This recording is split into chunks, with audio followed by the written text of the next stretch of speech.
Summer in the City 2016. Get biggies. And this is what it looks like.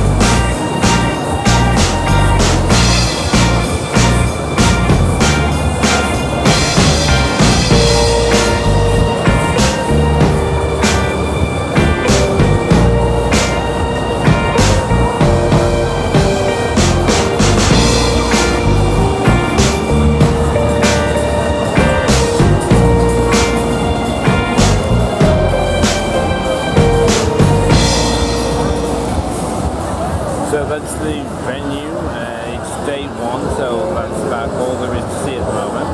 There are panel rooms which are open and we'll be attending some of the panels in a bit.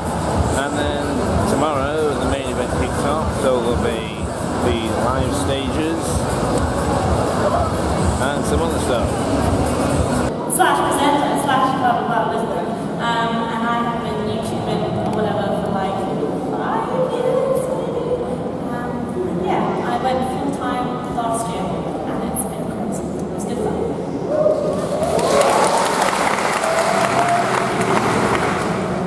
Hi, I'm Alexa. I'm going to kind of put this back in American really loud.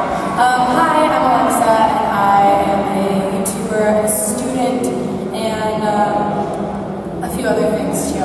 But what are we supposed to say? How long have you been YouTubing? I don't know, like 5 years? Too long? Long time? I don't remember life before it, so I guess a really long time. But yeah, I guess that's me. I'm from America, so woo! Hi everyone, I'm Stu. I'm like the nerdy business guy on the panel. You're from America too? I'm from America, if you couldn't tell. And I work for Teespring and we power merchandise for creators and musicians. And I have a background in the music industry mostly, but now in my current role I do a lot kind of in the digital talent creator space, as well as gaming and music and a number of other things. So happy to be here.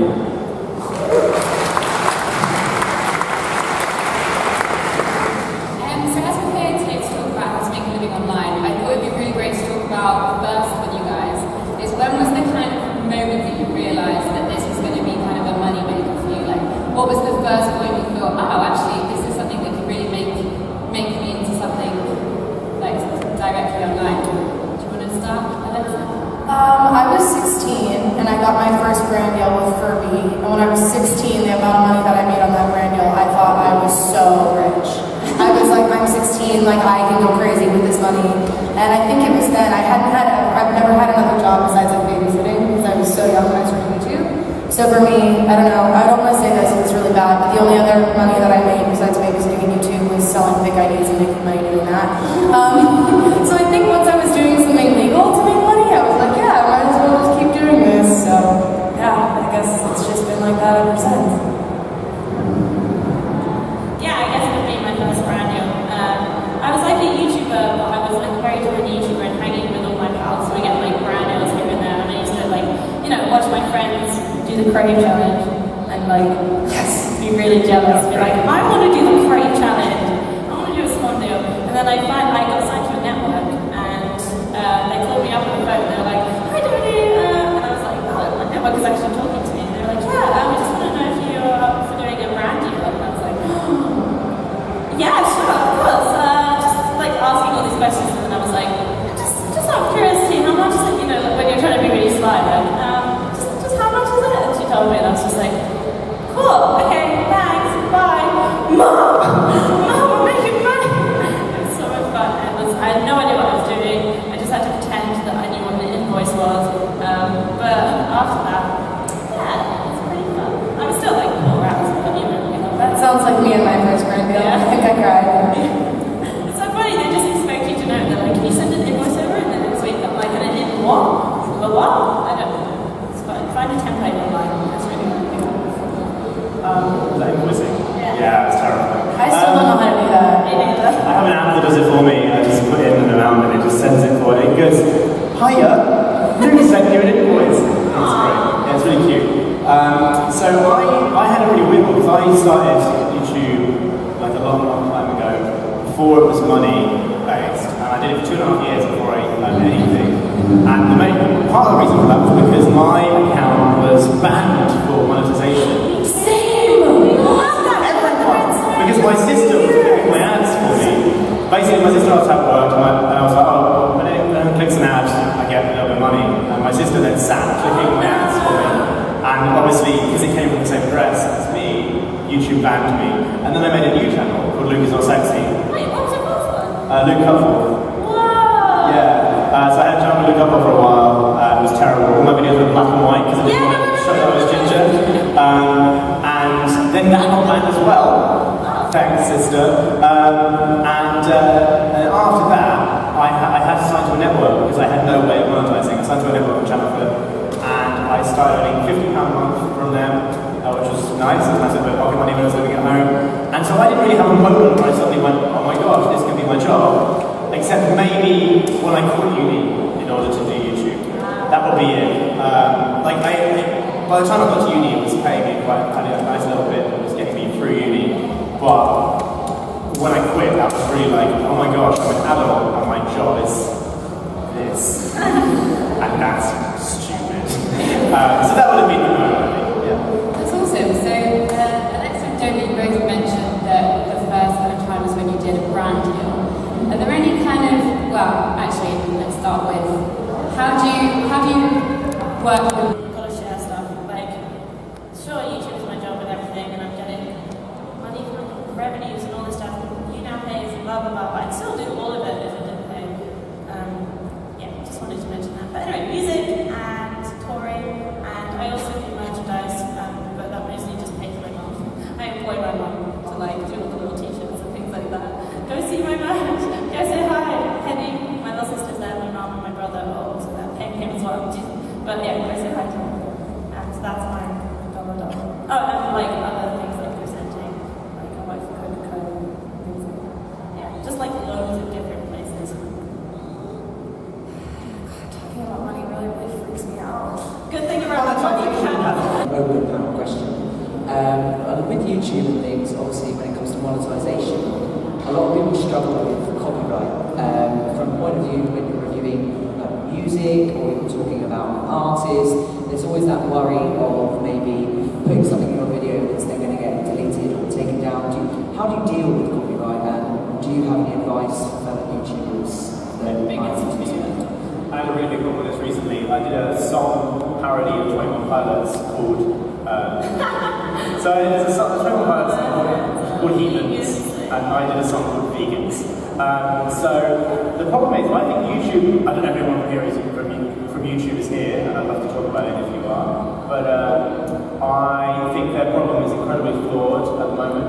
There's a system called copyright content ID, but the problem with it is that they and the music record labels are in a big fight at the moment. And what they've done to try and make the fight, placate the fight, if that's the right word, is they've given the music labels power to unmonetize and take down any video, and then they don't get involved. So I had this copyright claim come through on my vegan song, which is covered by US, UK, and EU law. I sent this long document, it said, please write a few sentences. I was like, bitch, no. I wrote them an A4 piece of paper with why they were wrong.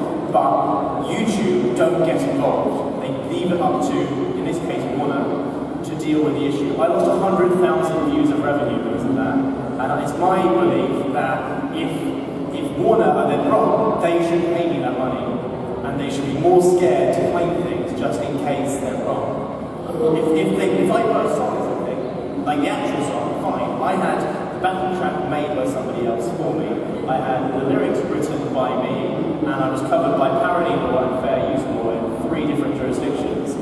And it's not my problem that they blanket monetize something. It was specifically targeted as well. It said like specifically targeted or something like that. I have had lots of problems with that, and I think think that if they want to do it, that's fine, but if they turn out to be wrong, they should pay up. One thing on that, I agree.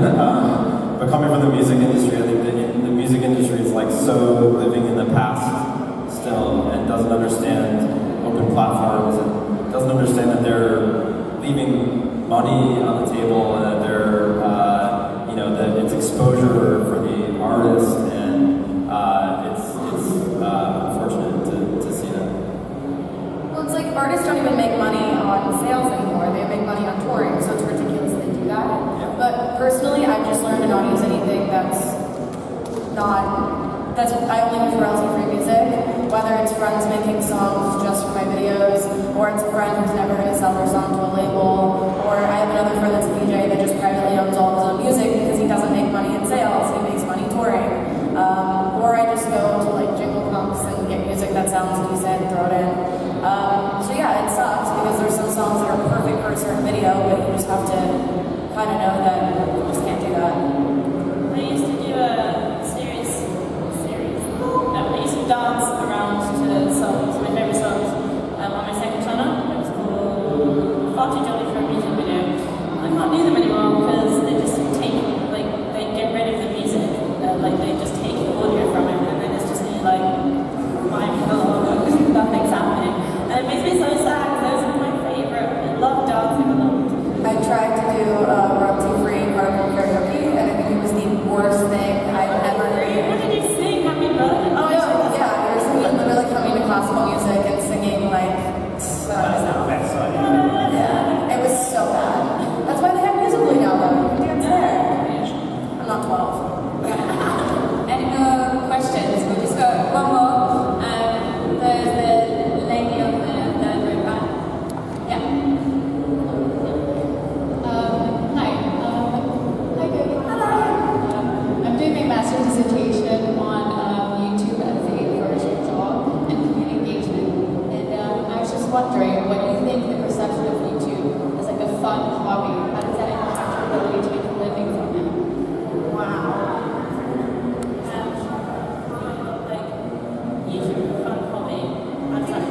Could you repeat the question, please? Sorry. How does the perception of YouTube as being like a fun job or a fun hobby, how does that impact your ability to make a living from it? It's really weird. It's just weird. I get so excited about brand deals and working on things and making videos, and I'm like, I'm actually getting paid for this. Overall, it's brilliant. It's wonderful. I love it so much. It can get a bit dangerous, especially when brands tell you what to do, and it just makes you feel a bit uneasy. You're like, I'm not sure how I feel about this, but you just gotta be as honest as you can be. How many times have I said that? Gotta be honest. I don't know if this relates, but I think the most dangerous thing is the brands don't really see our value. Sometimes they look at it as like, oh, it's just kids that are posting this, when it's like, I have an entire team that we work together all the time, and that's expensive, and I have to pay people. And so it's like some brands are like, oh, can't they just also throw up an Instagram? Can't they just also throw up a Snapchat? And it's like, no, and they look at us as like being young or whatever, so they just don't really see it as like our business too. So I think that's kind of something that's really dangerous. And the whole hobby is that it's fun, and I love what I do, but it's not a hobby. It's like a full-blown job. I have employees. I have so many more things. So I think that's probably the biggest danger. Is even sometimes where I've been with the brand, they're like, oh, it's cool for you to just do that. My manager's like, what did you just say? Like, no. But yeah. Yeah, just be quick with just the wrap up. I just say that I actually think the most dangerous thing is brands. I think the most dangerous thing is that YouTubers aren't seen as, like, a big YouTuber isn't seen in the same way that a celebrity is seen. Not necessarily saying I'm a celebrity, but in the last week I had my bank account, my Apple account, and all sorts of other things had £7,000 stolen from my account. I don't have £7,000 in my bank in my current account. I won £6,000 overdrawn, like, on my bank, instead of a YouTuber, and they went, what? Yeah. And they had special provisions for celebrities, and I'm probably more likely to be targeted than a normal celebrity or something. And so that, I think, is the most dangerous thing, is protecting yourself from people who hate you. I will have people who watch Emma who don't like me, and I'll have people who watch their friends who don't like me. And that's, I think, really dangerous. So that it's a hobby and it's fun, but it's now much bigger than that. And it's a very scary world when the entire internet wants to destroy your life.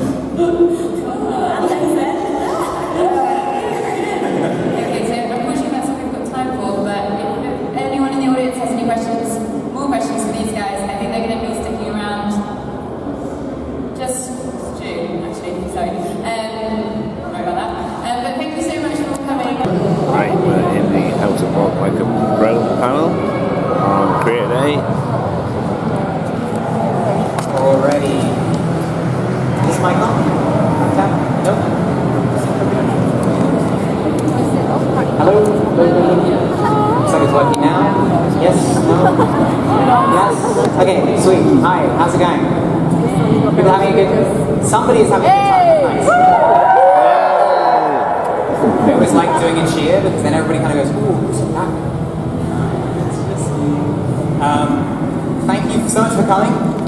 So I walked in the room a second ago and there was nobody in here. And I was like, oh, I asked a volunteer, I was like, no, there's nobody in here. And they were like, don't worry, we haven't got anybody in here. I was like, so I always love doing this presentation because the people who come to it are just like my favorite people in the history of the planet. And I'm genuinely not just saying that, like I didn't, if you came to the live session, I didn't say that. Because the people who like are into vlogging just tend to be really nice people with like really good hearts and souls. So thank you for that. And please don't break that streak. Okay, cool. So today we're going to talk about how to vlog. This session is called How to Vlog Like a Pro. Last year I came in and I did a presentation called How to Vlog, and people really liked it. So I thought I'd come back and do another version called How to Vlog Like a Pro.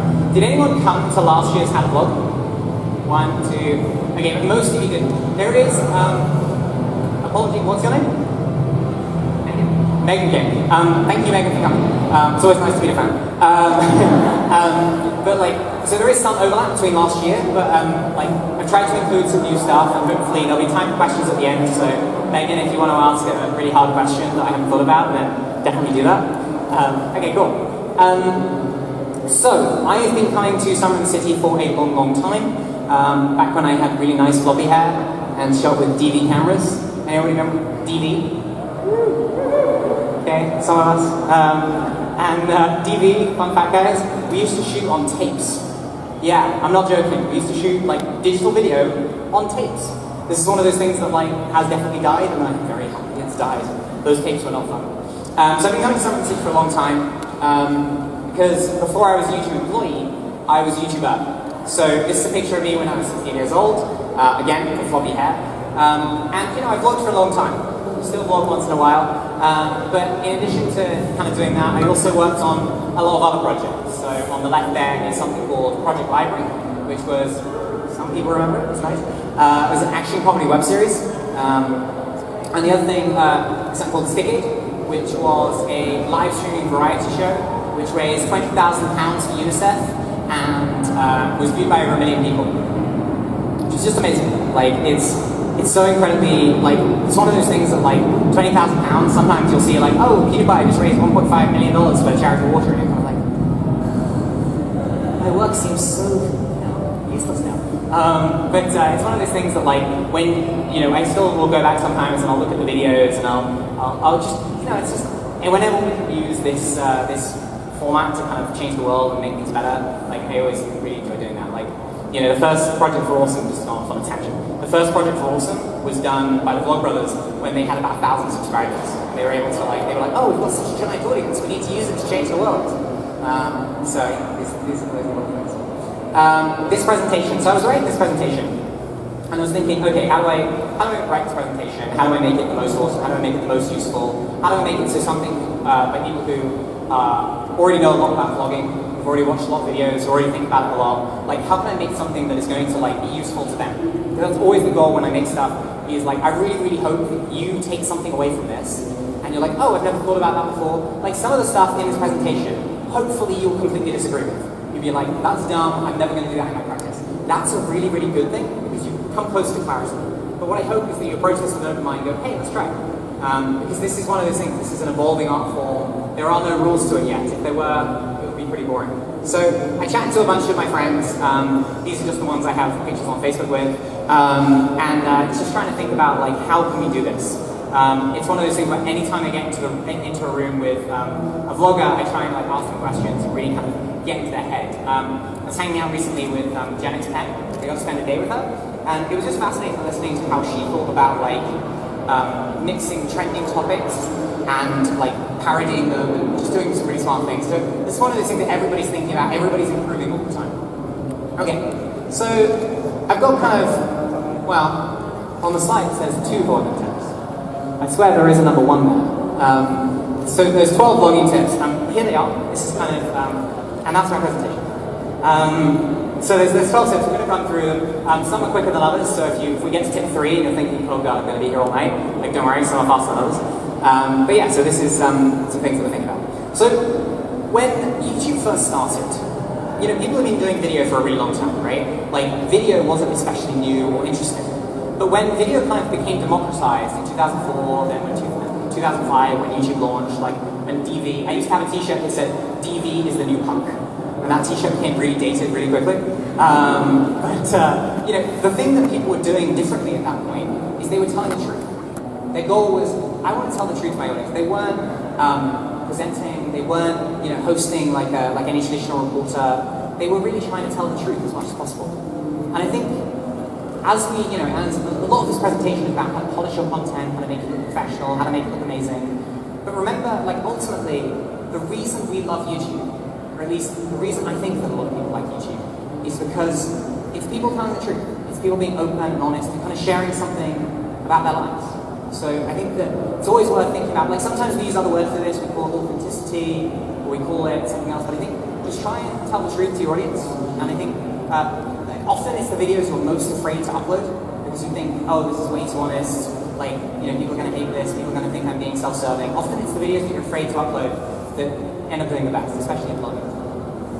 As Tom Scar said it, I really just wanted to put out my whole soul, hoping that it would matter to people. And I just think that that whole soul thing, like, you know, especially as YouTube employees, we often think about this, like, the main way I interact with YouTube is numbers, right? I look at spreadsheets and I look at things. And like, I think it's really easy sometimes to lose track of the spiritual part of this. Like, this isn't necessarily about, you know, how many clicks can you get, how many, you know, like ultimately it's about looking into a camera and like being you, which is just such like a cliche thing to say, but I genuinely believe it. Okay, and that's why, and this is a really, really powerful thing, really resonates with the audience, and that's why out of the top 30 most subscribed YouTube channels, this is where the data comes in, 26 of them involve some element of speaking to their audience. So it's really, really powerful. If you currently run a channel and you're thinking, oh, maybe I can integrate vlogging into it, definitely do it. It's a really, really powerful way to connect to an audience. I can't remember what this slide was about. Oh, wait, I do. Normally I present this with notes, but you know, laziness.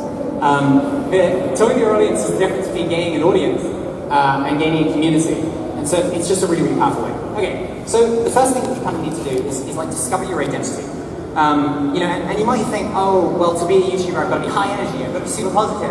Hey guys, how's it going? You know, like, and that's true. Like, a lot of people who are successful, you know, do that very, very well. You might be thinking, I'm not that.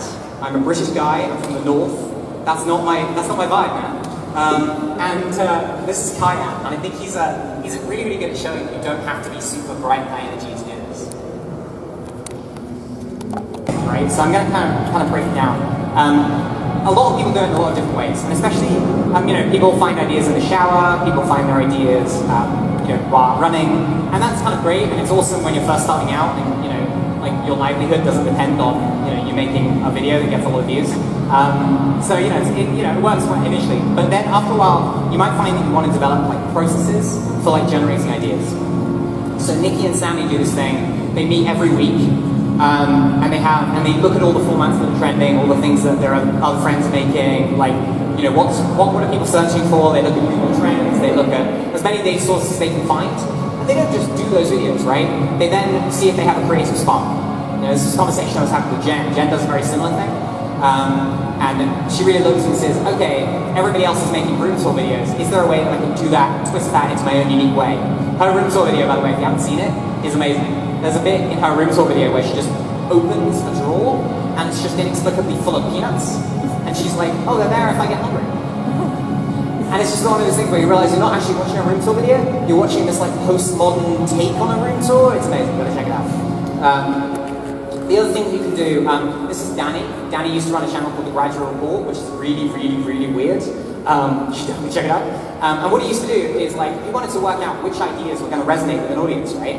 And so what did you do? Because this guy has, I'm trying to figure out a PG way of saying this, he's very brave.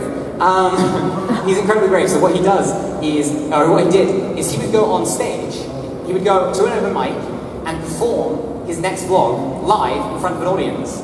And then the bits that worked, he would then take to a vlog. I could never ever do that, but you know, that's an extreme approach. The other thing that you could do, if you're really stuck for ideas, especially if you live in London, but you know, everywhere has it, Bristol has it, everywhere has it. Look at like local theatre schools, look at like local theatres, and see if you can take an improv class, or you know, just like stand-up class, anything that's going to put you into a group of people who are also trying to you know, think of ideas, and that can be really helpful. Slam poetry, anything that's going to kind of put you in a room with other creative people. And overall, as Hank Green says, don't forget to be interesting. Which every time I present this, I look at his eyes and his smile, and I'm just incredibly creeped out by it. Like, I love Hank to death, but there's something about that picture that I really should swap out. Anyway, so number 3, make a plan. So you've kind of got your idea, you've discovered your identity, now you need to figure out, okay, how am I going to do this? And especially as you become a professional blogger, again, you might be thinking, I don't need a plan, I just turn on my camera, I edit it, I upload it, it's chill, don't worry about it, bro. But as you become a professional YouTuber, you're going to have a million demands on your time. And not only that, you'll have kind of brands breathing down your neck, you know, hey, we need to deliver this at this specific time. You'll have collaborators who are like, okay, we need to both get this up at the same time. We need to, you know, and you need to make sure that videos are annotated. You need to make sure that there's a million steps, right? So people plan in a lot of different ways.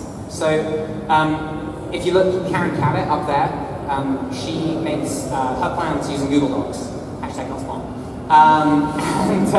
It's one of those things which is a really useful thing that's available on all your devices. You can get a lot of note-taking apps. Different ones work for different people. So if you're finding the current way you're taking notes, the great thing about like your phone is it's available all the time on you. So you don't have that issue of like, I'd write that down, but I don't have a notebook. So like really think, is there a way that you can be capturing ideas and then planning? So she has like a plan of the things that she's going to get done that day, things that she has to do that week. Other people do it. Cherry, for example, uses a calendar. She shades in different days, so she has days for writing, days for editing, that kind of stuff. Hannah Witten does it all old school. She has a notebook. Hank Green on SciShow, they really like using whiteboards, and especially as you build out your team, and you have an editor, and you have other people, like it might be worth having like a whiteboard or having something where you can be like, okay, what have we done? And if you're into it, like, ever since I started working on YouTube, I've like hung out more with engineers. Engineers are cool people, guys. They're awesome. Dungeons and Dragons. It's awesome. There's a lot of it in our office. But ever since I did that, like, I'm way more familiar with different ways to organize teams, like Slack and that kind of stuff. So it's one of those things where you figure out the way that works for you. Next, select your gear. This is one that I accidentally took questions on at one point when I was presenting this. And then that was the presentation. We literally spent the next hour on gear. The thing about gear is really modular. What works for you might not work for others. You're going to have your own budget level. So I'm going to say some general things. I'll say some specific things as well. But like, come chat to me afterwards. I'm going to be around for the next 3 days. If you want to bounce ideas off. The other thing I would say is if you see someone holding gear that you don't recognize, or even something you do recognize you're thinking about buying, go up to them and say, hey, what's that camera like? Is it good? Is it bad? What do you like about it? What do you not like about it? Like, the best people in the world to talk about this stuff with are right here in this building. So really do take advantage of that. So when we look at gear, we do see like relatively standard vlogging setups. Although every time I think I've nailed all the pieces of gear that people use, somebody comes along and they're like, oh, haven't you heard about the XM5800? And I'm like, oh god. So there's a couple of things that people use. So the first thing that you're going to need, or that a lot of people shoot videos, or it's possible to shoot videos on your mobile phone. Most people don't, because it's hard. Making videos on your mobile phone isn't easy. In some ways it's harder than making videos in any other way, just because unless you're doing something which is very simple, like a direct upload, it's tricky to edit, it's tricky, so a lot of people will end up using, but at the same time, there's always going to be an excuse to not make a video. So definitely, if all you have is a mobile phone, don't put it off until you get your fancy DSLR, because you'll be waiting for forever, because there's always a piece of gear that you don't have. But having said that, a lot of people, especially once they turn pro, they'll have a DSLR of some sort. The reason people use DSLRs is you're able to swap out the lenses, and that means you can achieve a lot of different looks. Although, I actually wonder if that's going to change, because the amount of vloggers I know who have one lens, which is the Sigma 1.8, it's amazing. The amount of vloggers I know who have like literally one lens that they shoot all their videos with is stunning to me. I'm kind of like, why do you own a DSLR again? You know, fixed lens cameras are awesome.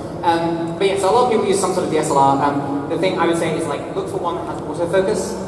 I personally don't have a Canon, Nikon, some say Nikon, I say Nikon. Some people have really strong opinions on that. A lot of people seem to use Canons, but I shot an entire web series on a Nikon with 720 capabilities, so it's one of those things where like, whatever works for you, whatever you have, will work fine. People tend to plug in a microphone to it. And the reason for that is because DSLRs weren't built for audio. So when you first get it, you'll be like, yeah, I got a DSLR and I'm plugging in my microphone for the first time. You'll plug it in. And what you'll hear, actually, I'll see. Can you guys make the noise that you hear underneath the audio? You guys, you're awesome. Yeah, so for those of you who are just super confused by that, you get this hiss under your audio, and it really, really is annoying. And the reason for that is because these cameras weren't built for audio. They actually weren't built for video either. So there's some weird tax reasons that your video cuts off after 10 minutes, because if it went for longer than that, then they get charged as a video camera. Taxes. My girlfriend's a tax lawyer, and oh my god, tax influences everything. Anyway, so you're plugging your. So there are kind of two ways to fix the hiss. The first is you can get a new camera, but you shouldn't do that. The first is you can install something called Magic Lantern on your system, and that basically gives you some manual control. I was chatting to a friend of mine about it, and he was like, oh, it influences the firmware, and he started saying words that I just don't understand. All I know is you install Magic Lantern and you're able to have control over your things. I think, like, Canon aren't super big fans of it, but, you know, I don't work for Canon, so.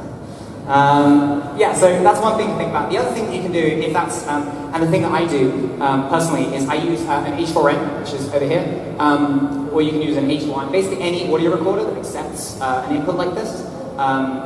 You can plug it in, and then you'll get rid of the hiss immediately because you're using something that was really built for audio. The only thing about that is that then you have to sync your audio, and that used to be a much harder thing than it is now, because you used to have to do like a proper clap, and you used to have to like sync it manually. These days, I know Premiere does it, and Final Cut Pro does it. You can basically do something you used to have to use a separate program called Dualize for, which basically can sync it for you. But it's one of those things, especially if you're doing a vlog and you've only done one take, it's really not hard to sync your audio. Okay, let's talk about tripods. Vloggers have the cheapest tripods, like, imaginable. Like, it's amazing. You'll go to someone and you're like, did you make like $1 million last year? And, you know, they're shooting with this, like, tiny little tripod from Walmart or something. Because it's one of those things where, like, if it does the job, the only reason you buy expensive tripods is if they tend to weigh less often, or sometimes they weigh more, because money. And the other thing about tripods is the head or pan or fluid. These are both things that you do not need if you're just doing a locked off shot. So often the cheapest tripod will work just fine. These little gorilla pods, they're like Casey Neistat kind of popularized them. I saw like hundreds of them last year. You don't see them anymore so much. You do still see them occasionally, but the reason you don't see them is because those things are freaking heavy, man. Like, you have to be pretty, I mean, maybe I'm just weak, you have to be pretty jacked to hold them. So a lot of the time, it's easier to just have something that's a little bit lighter. People use lights. We'll talk a little bit more about lighting later. And I think we're running a production course. I think maybe that's just later. And that's really worth going to if you have like specific questions about lighting, because those guys, like Toby and people, taught me stuff about lighting that I never knew before, and like kind of confuses me. They were like, lighting is an artistic tool. And I'm kind of like, yeah. How? And then the other thing that you'll see people use is these little travel cameras. I had the Sony S120 for a long time. Oh, sorry, Canon S120 for a long time. It's basically the pocket-sized version of the G7X, which is another Canon camera, pocket-sized, works really well. The G7X is the camera I recommend to all the people in the office who are like, I should start a YouTube channel. And then 2 weeks later, they're like, YouTube is really hard, Ali. Can I not do this anymore? And I'm like, no, you have to keep making them. And finally they're like, okay. As I said before, there is always going to be a reason to not make stuff. Like, I've been on projects that had huge budgets, and there's always like a thing where, oh no, we don't have this thing, so we have to like gaffer tape it onto the camera. Or there's always a piece of gear that you don't have. Pretty recently, I wanted to shoot like an overhead piece of video, And I was like, oh, cool. I have money now, so I'm gonna buy this thing off Amazon. It's super great. And I bought it, and it sucked. It was designed to like hold my camera overhead, and it just didn't work like at all. Like the camera kept tipping over, and I was like, oh, maybe if I weighted the sandbags, and I really tried. And eventually, I realized that there was a much simpler solution where I could just kind of use like a combination of things that I had in my house, tape, and it worked fine. So it's one of those things that like sometimes like whatever you do, don't use "I don't have X" as an excuse. Because there's always going to be a thing you don't have. Oh, I don't have the right lens. Oh, I don't have the right thing. There's always a thing. So this is Sarah Close, and she didn't have a mic stand, so she just used a glass of water. Like this happens at every single level. So like, never be afraid to jerry-rig something. Sometimes the solution that you come up with by yourself is even better. I said I'd talk about lighting. You know, people tend to use softboxes. Some people use LED panels. Some people use ring lights. They all have their different strengths and weaknesses. And believe it or not, some people who have the money to buy fancy lights don't. So Karen Cabot, for example, finds that, and this is true for a lot of fashion and beauty people, they really like to shoot with natural light. And one of the reasons they like that is because they think it produces a better look. They think it's more flattering. So one thing Karen finds is that there's another benefit to that, is that she can shoot videos. The best light occurs between 8 and 10 a.m. And that means that when you guys are like, vloggers and you're your own bosses and you don't have like a manager being like, Ali, you should definitely get out of bed now. It's not a true story. When you are your own boss, sometimes it can be really tough to motivate yourself to get out of bed because you're like, I can film it whenever, I can film it at midnight, I'll just come out at time. So Karen finds this really helpful. In fact, if I don't shoot a video between 8 and 10 a.m., it's not going to get made. So she finds that limitation really, really, really helpful. Okay, so that's it. As I said, we can chat a ton about gear. I have a lot of opinions about it, but like it's going to be modular to you, what works for you, what kind of vlog you want. So we'll move on. Okay, so designing your set. Now, some of you in this room, except Megan, are going to be thinking, hey, Ali, I don't have a set. Dude, I'm a vlogger. I make videos in my bedroom. What are you talking about? And it's true, you probably don't have a set like this. I'm going to have to update this picture soon because we're moving into a new space. It's going to be super exciting. And then this picture will be outdated. I'll be super sad. But like, this is the kind of set that we have in YouTube Space London, right? And you probably don't have this kind of thing in your budget, right? But you probably do have some sort of set. This is another slide that's outdated because Tom, a week ago, was like, hey, I'm going to change my background. And I was like, Tom, I don't want to have to rewrite this presentation. I'm doing 3 presentations in somewhere in the city, man. What you know? So I was too lazy to change the slide. But I think that the point stands. I always like being honest about how lazy I am. Basically, Tom used to have these guns in his background, right? And the reason for that is that it wasn't just for fun, right? They communicated something about him, something that is no longer true, right? So he used to be making videos for a certain type of audience. And now he just changed his background. And I think part of the reason was because, that background didn't really suit him anymore. Because having these guns in his background wasn't really projecting the image that he wants to project. But it's worth thinking about, what do the things behind you communicate? And when I was first doing research on this was actually one of the first projects that I got to do when I got to YouTube. I was thinking about, hey, what do people put in their backgrounds on YouTube? And what does that say about them? And I noticed that certain types of vloggers will have their beds in their backgrounds. And I was thinking, oh, that's kind of interesting. How does that, what does that communicate? It's kind of intimate, right? It kind of says, hey, I'm sharing my life with you. It's funny, every time I brought this up to vloggers, they're like, dude, you really have vloggers. I actually think there's something quite interesting. When you click on a booktuber, and you see books in the background, you kind of have some knowledge about who that person is. And I think that as we move more into where we're sharing GIFs, or we're sharing images, where stuff is happening on Tumblr, a way where you don't have any context, the more that you can have that communicates who you are in your background can be really, really powerful. Because it's there the whole time. And, the people who are out here who have been vloggers for a while will notice that people will pick out the most obscure details from your background that you didn't even notice were there. I remember I used to, when I was 17, the only reason I tidied my bedroom was because otherwise I'd get comments being like, oh my god, your bedroom is so messy. So it's just the way YouTube changed my life.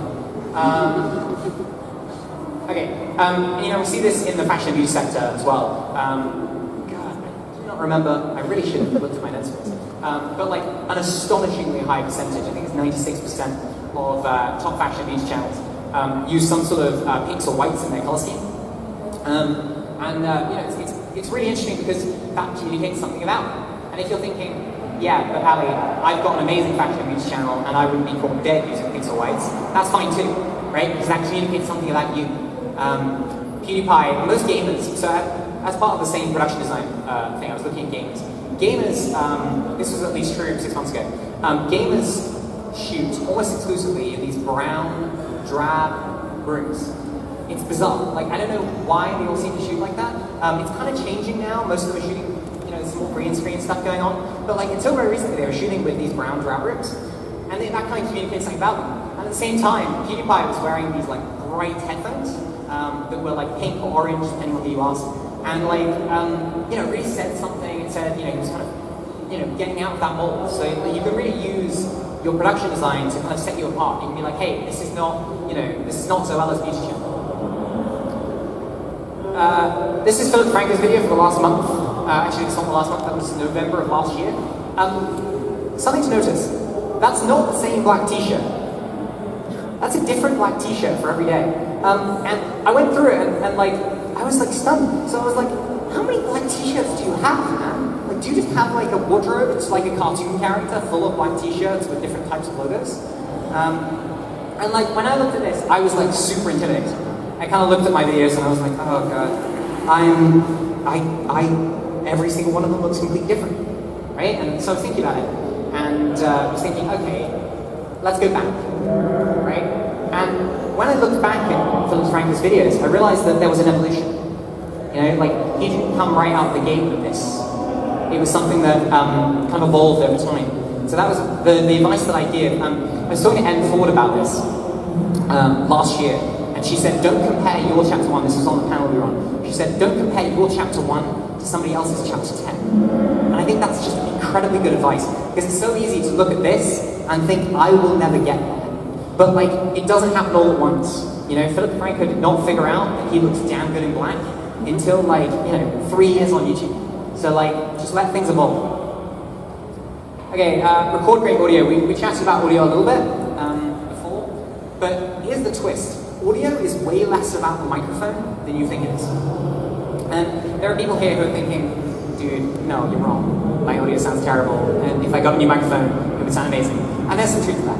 However, once you get that good microphone, it's really funny the amount of YouTubers who have these stunningly great microphones and sound completely terrible. And the reason for that is because they haven't thought about the recording environment. So like, if you're in the film industry, where you're shooting, one of the things I used to do is work on indie films. And it was one of the first things that we do when we went into a place, is you take your phone out of your pocket, you plonk it in the fridge, and then you turn the fridge off.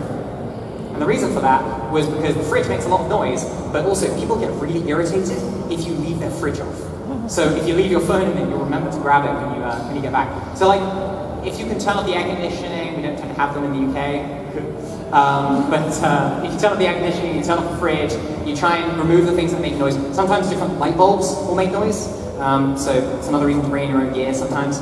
But look for an environment that really is going to give good acoustics. This screenshot is from John Green's video. This was 3 years ago now, when he was signing, I think it was 3 years ago, maybe 4. It was a while ago. He was shooting with a terrible microphone, and people started commenting on this video. Oh my god, your audio is sounding so good. Did you get a new microphone finally? And he was like, no. And eventually, they figured out that because he was in the process of signing every single copy of The Fault in Our Stars. 20 minutes? 10 minutes? I cannot read that. 10 minutes. Alright, we can go quickly. Basically the boxes were absorbing a certain amount of sound. We're going to go quickly because I've been rambling. Get comfortable. This is one of those things that's like, it's like easy to say, really hard to do. I learned to drive over the summer, and it's one of those things where like you read a ton of books and you're like, oh my god, I'm never going to get comfortable, I'm going to crash into everybody. And then like, the more and more hours that I did it, the more comfortable I got. And I think it's one of those things where like, you know, I have a lot of tips, right? Like, you know, don't grip the steering wheel too hard. Or for vlogging, like, you know, just chill out, like you normally do. You know, don't worry about it. Like, it's one of those things where like, ultimately the thing that's going to make you most comfortable is flight hours. Dodie last year did a vlog every day. I think if you can do a vlog every day, definitely do it. Because honestly, you will come out the other end a completely different vlogger. block your shoots. Again, this is an advanced tip. I wouldn't suggest that you do it immediately because it can affect your authenticity. But once you're a established blogger, this is really, really something to think about. This is Strawberry 17, and she shoots, I believe, she spends a week shooting our content, and then she takes the next 3 months off. It's not quite true. She does still have to be on social media and that kind of stuff, but all the production for her videos happens in 1 week. Because she finds that that's best for her creative process and for her sanity. So this is something that you might experiment with. Edit for emotion. When I gave this talk last year, I talked about editing for pacing, and we talked about jump cuts, and we talked about what is a jump cut, how does it work, and then we got around to talking about what are called L cuts and J cuts, just kind of when you overlap the audio. And I'm not going to talk about this. If you do want to learn about it, Hank Green has a stunningly good video on it. It's an hour from editing a vlog. It's worth watching because it'll show you exactly how to do it. And the BlackBerry shows you the same thing. You can also search L cut and J cut, and you'll just learn how to overlap your audio in a way that's really aesthetically pleasing to your ears. Okay, Becky has some interesting things to say as well. I won't play this, but they're super interesting. Trust me.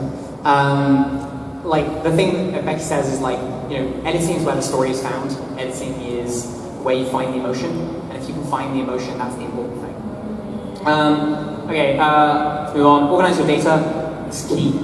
This is one of those things that most people don't think about. So when I was thinking about how to vlog like a pro, I was like, the problem is a lot of those presentations can be really boring, right? Because organizing your data isn't fun, but it is super duper important. This is a picture of all Becky's hard drives. I sent her a message and I was like, oh, can you email me a picture of all your hard drives? She was like, here's 2 pictures, and also I have many, many more at my parents' house. I was like, okay.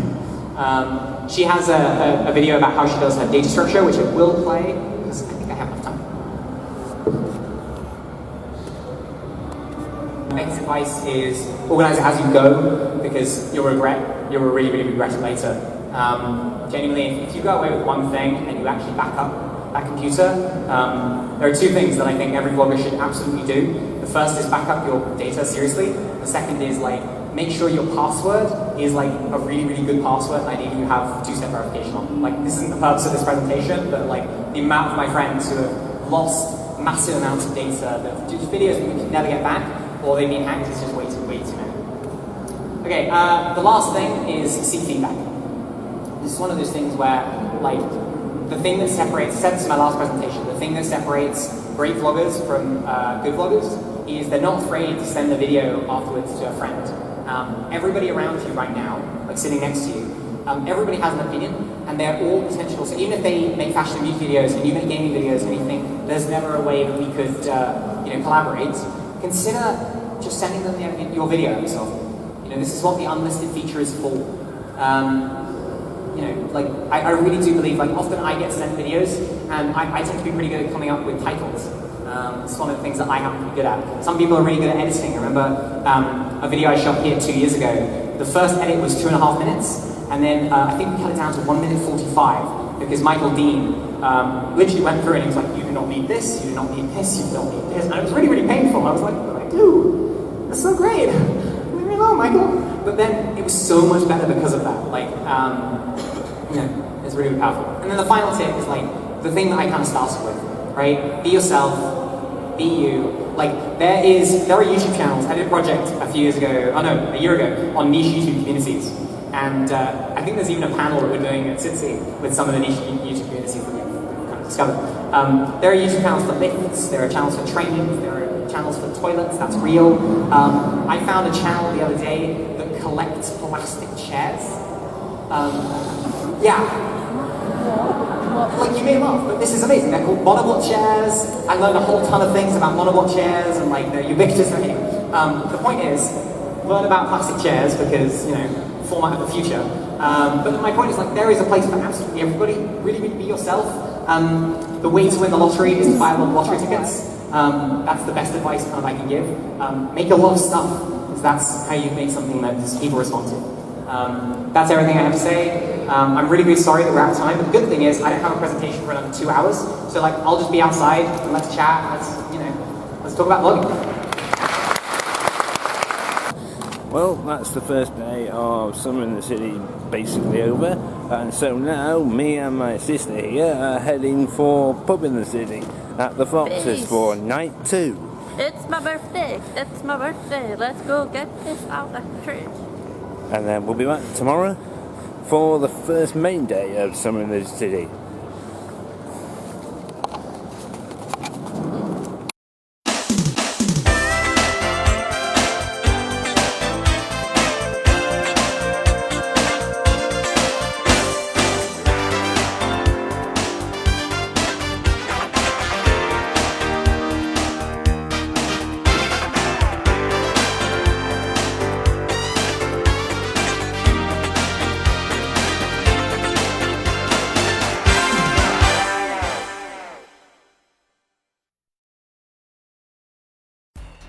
Thank you for watching this SpydaLog. If you liked it, you can like it if you like. You can also share this on Twitter by clicking the click to tweet link in the description. Please also share with friends, family, work colleagues and acquaintances on social media. Please also check out my previous videos on the left and check out my recommendations at the bottom right of this audio title card. Please also consider subscribing to this channel by hitting the big red button on the top right if you aren't already. I will see you all in the next vlog.